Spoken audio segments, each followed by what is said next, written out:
Analogy of physics, जिसमें हमको दो टॉपिक कवर करने हैं, जिसका नाम है एक्सपेरिमेंटल फिजिक्स और न्यूमेरिकल फिजिक्स। तो एक्सपेरिमेंटल फिजिक्स और न्यूमेरिकल फिजिक्स, आपको नाम देख के पता चल रहा हो कि एक्सपेरिमेंटल फिजिक्स का मतलब है समथिंग रिलेटेड टू एक्सपेरिमेंट्स और numerical physics related to something like numericals.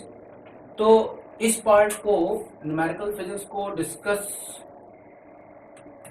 हम अभी थोड़ी देर बात करेंगे, लेकिन सबसे पहले हम समझते हैं एक्सपेरिमेंटल फिजिक्स।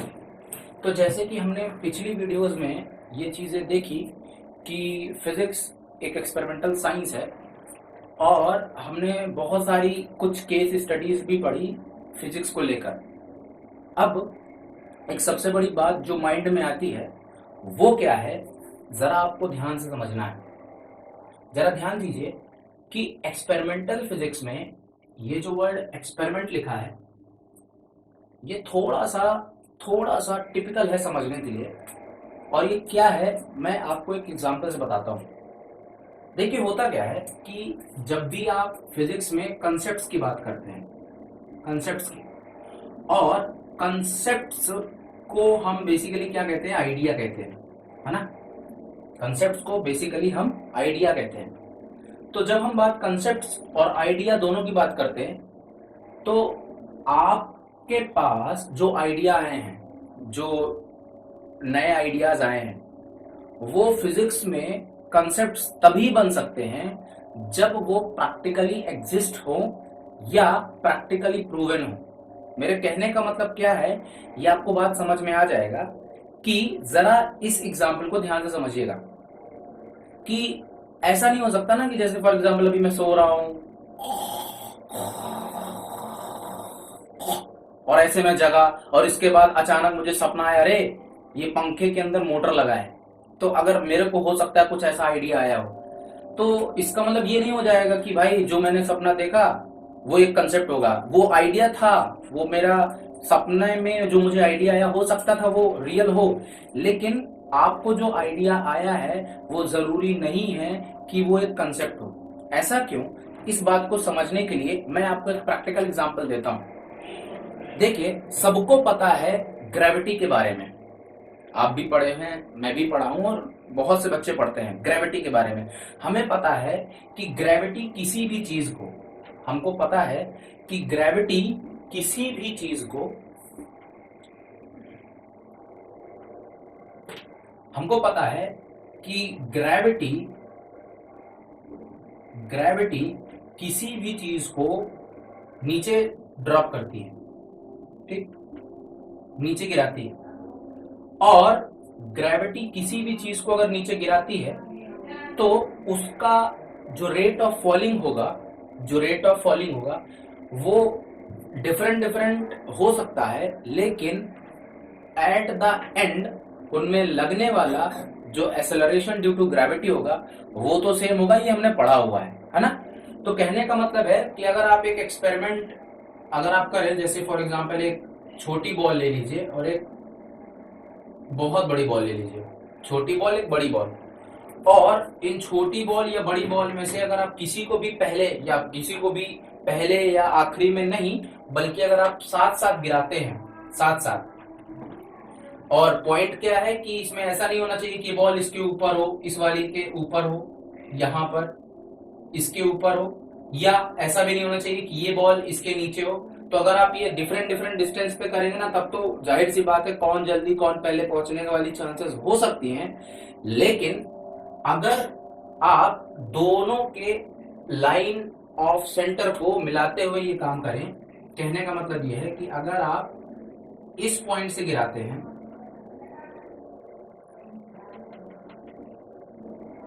इस पॉइंट से, तो अगर आप इस पॉइंट से गिराते हैं सच दैट कि दोनों का जो सेंटर है वो एक दूसरे के लाइन ऑफ स्ट्राइक्स पे हो, तो इसका मतलब ये है कि आपको पता भी है कि भाई इसका मास ज्यादा होगा, ये m1 है, ये m2 है, और आपको पता है कि m2 is very greater than m1।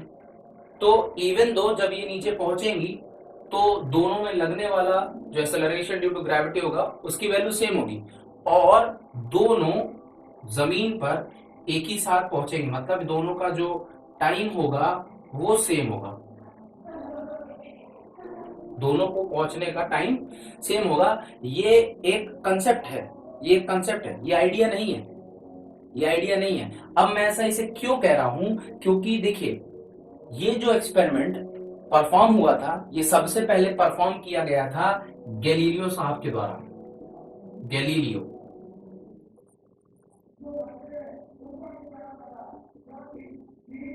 Galileo साहब द्वारा ये एक्सपेरिमेंट परफॉर्म किया गया था। कब परफॉर्म किया गया था?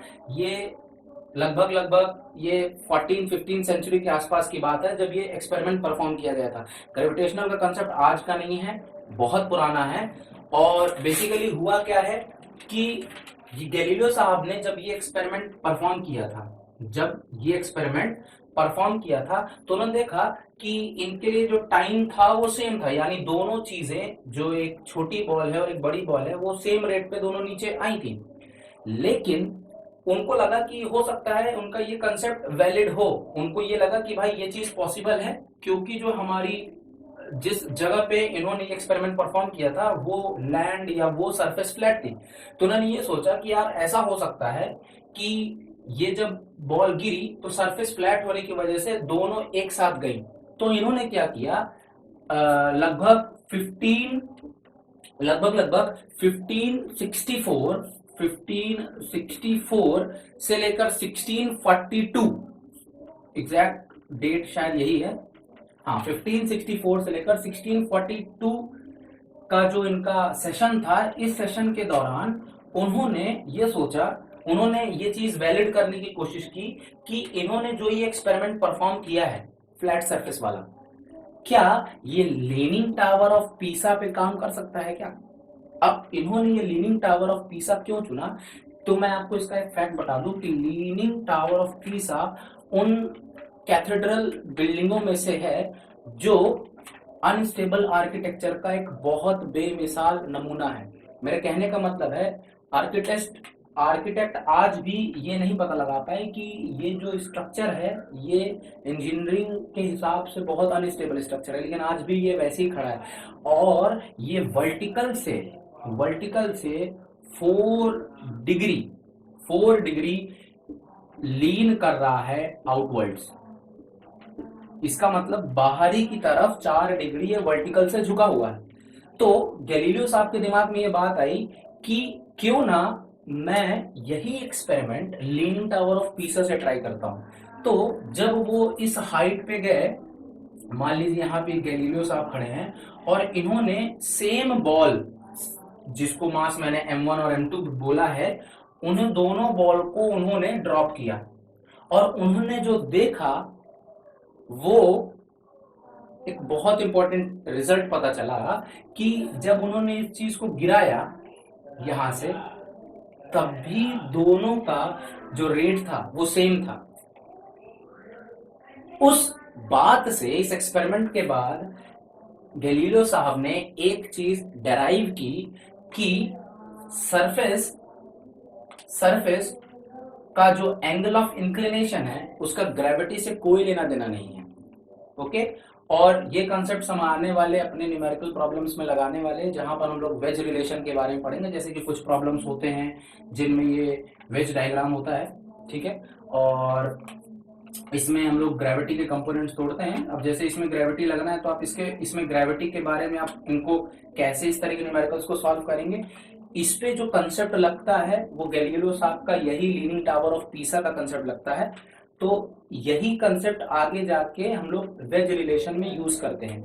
और बहुत से लोगों को लगता है कि क्योंकि एंगल है यहाँ पे, एंगल कुछ थीटा बन रहा है, जिसकी वजह से हम लोग ग्रेविटी के कंपोनेंट को हो सकता है रिजॉल्व करना पड़े। तो बहुत सारे ऐसे मिसकंसेप्शंस हैं जिसको आपको समझना होगा। तो एक बात याद रखिएगा, मैं फिर से रिपीट कर रहा हूं कि जो लीनिंग टावर ऑफ पीसा है उसके 4 डिग्री लीनिंग होने के बावजूद जब गैलीलियो साहब ने सेम एक्सपेरिमेंट यहां से परफॉर्म किया तो उनको ये बात पता चली कि लीनिंग टावर ऑफ पीसा से भी दोनों के रेट ऑफ टाइम यानी रेट ऑफ फॉलिंग में कोई डिफरेंस नहीं था। ओके, उम्मीद है ये बात आपको समझ में आ गई होगी। अब बढ़ते हैं हम अपने नेक्स्ट कंसेप्ट की तरफ, और नेक्स्ट कंसेप्ट क्या है वो समझने वाला बहुत इंपॉर्टेंट है। अब जरा सा एक केस स्टडी में आपको और बताता हूं जो आपको इस कंसेप्ट में और क्लियरेंस विजुअलाइजेशन देगा। अब वो विजुअलाइजेशन कंसेप्ट क्या है, देखिए मैं इसको, हमने एक बात समझी कि जो भी हम सोचते हैं, जो जिस आइडिया के बारे में हम बात करते हैं, वो जरूरी नहीं है वो एक कंसेप्ट हो फिजिक्स का। क्योंकि आपको पता है कि सबसे पहले एक एक्सपेरिमेंट होता है, वो एक्सपेरिमेंट पहले प्रूव होना चाहिए, प्रूव होना चाहिए, प्रूव होने से उसकी वैलिडिटी पता चलती है, प्रूव होने से उसकी वैलिडिटी पता चलती है। और एक बार उसकी वैलिडिटी पता चल गई तभी आप ये कह सकते हैं कि वो पर्टिकुलर एक्सपेरिमेंट का जो रिजल्ट आया है वो एक लॉ बनाने के लिए एप्लीकेबल है।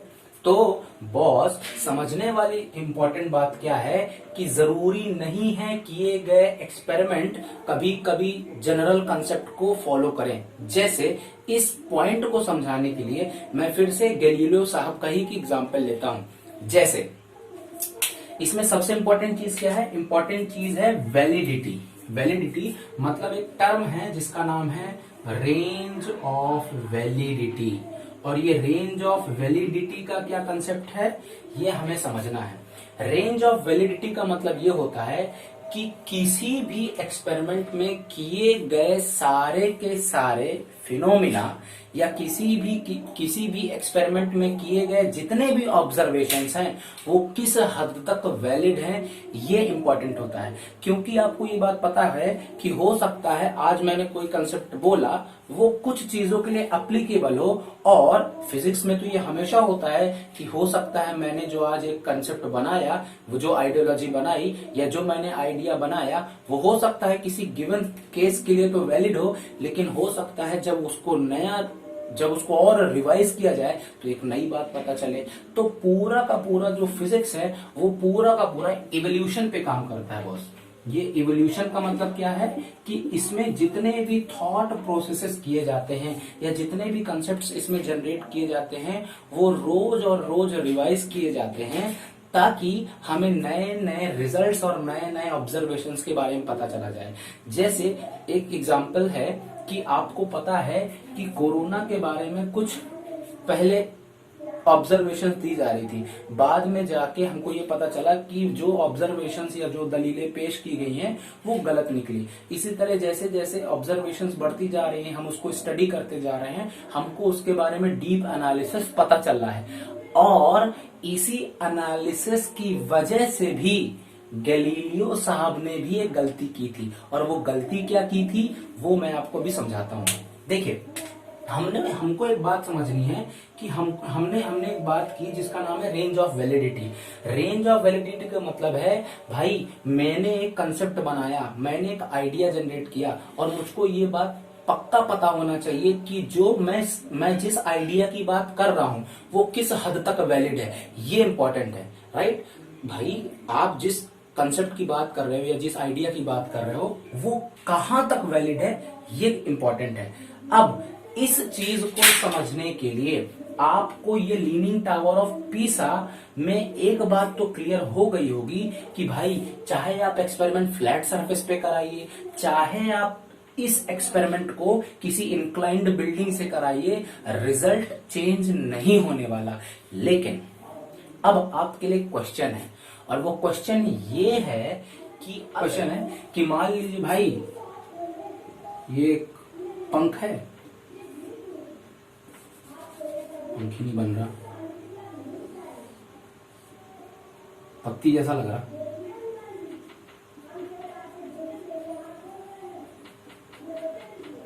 इसको पंख मान लो आप, ये पंख है एक, ठीक है, फेदर ये पंख है, और आप यहां पे एक बॉल ले रहे हो, मास मान लीजिए समथिंग लाइक 2 kg, ठीक।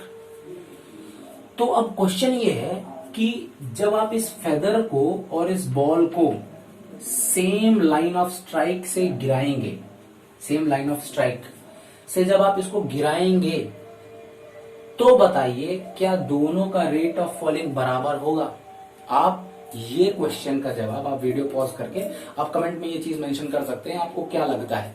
तो आपको ये बात समझनी होगी कि इसका जो रेट ऑफ फॉलिंग होगा वो सेम नहीं होगा। ठीक है, ये कंसेप्ट सेम नहीं होगा, मतलब दोनों का रेट ऑफ फॉलिंग सेम नहीं होगा। अब ऐसा क्यों नहीं होगा? रियलिटी में तो नहीं होगा, लेकिन ये जो बात मैंने बोली, ऐसा नहीं है कि ये प्रॉब्लम गलत है, ऐसा नहीं है कि ये कोई स्पेशल केस है। बात ये है कि अगर आप इसमें ये सोचते हैं कि गैलीलियो साहब तो भाई इसमें गलत हो गए ना, क्यों गलत हो गए? क्योंकि अगर आप फेदर की बात करें तो फेदर बॉल पहले आ जाएगी और फेदर बाद में आएगा। बॉल पहले आ जाएगी, फेदर बाद में आ जाएगा। तो इसका मतलब ये होगा कि भाई गैलीलियो साहब तो गलत प्रूव हो गए, गैलीलियो साहब ने तो गलत बात बोली। ऐसा नहीं है बॉस, है क्या? गैलीलियो साहब ने एक चीज एनालाइज की और उसके बिहाफ में सारी की सारी बातें बोल दी।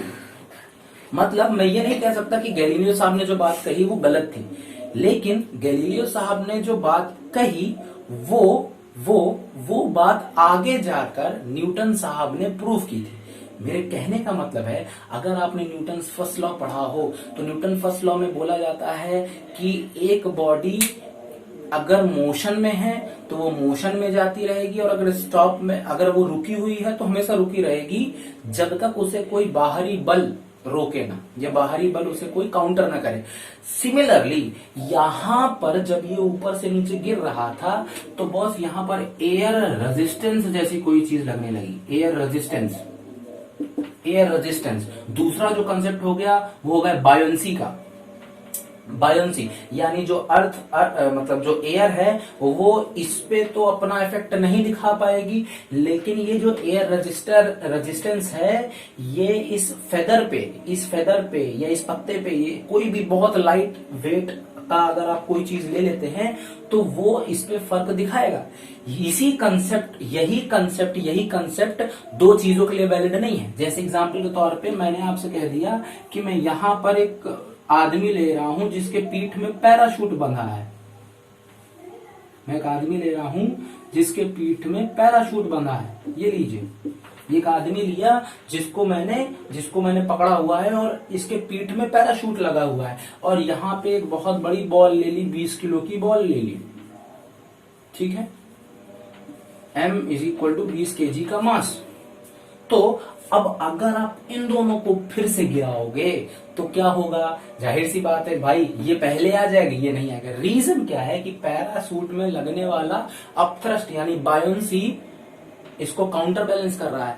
तो अगर अब जो हमने वो रेट ऑफ वाली बात कही, रेट ऑफ फॉलिंग की हमने जो बात कही ग्रेविटी को केस में, चाहे वो लीनिंग टावर ऑफ पीसा हो, चाहे वो फ्लैट सरफेस की बात हो, हमने गैलीलियो साहब के बारे में बात कही थी। तो जब वो हमने बात कही तो इसका मतलब ये नहीं कि गैलीलियो साहब गलत थे।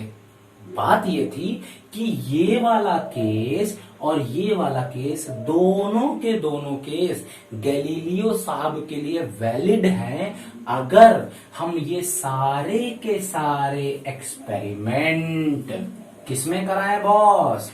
वैक्यूम में।